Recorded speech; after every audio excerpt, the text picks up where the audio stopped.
Hey everybody, I know that YouTube video tutorials and how-to videos are crazy popular lately.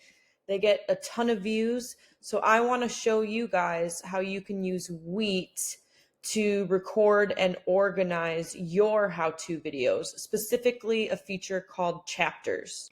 To create a chapter, I just click here, and then I just create a little mark wherever I want my chapter to be, and you'll see they populate over here. So let's say I wanted this to be chapter 1, intro, and chapter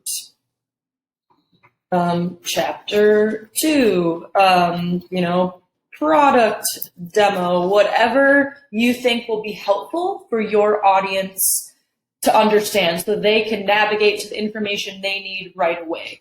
So that is chapters. And when I'm done, I just click Save Changes.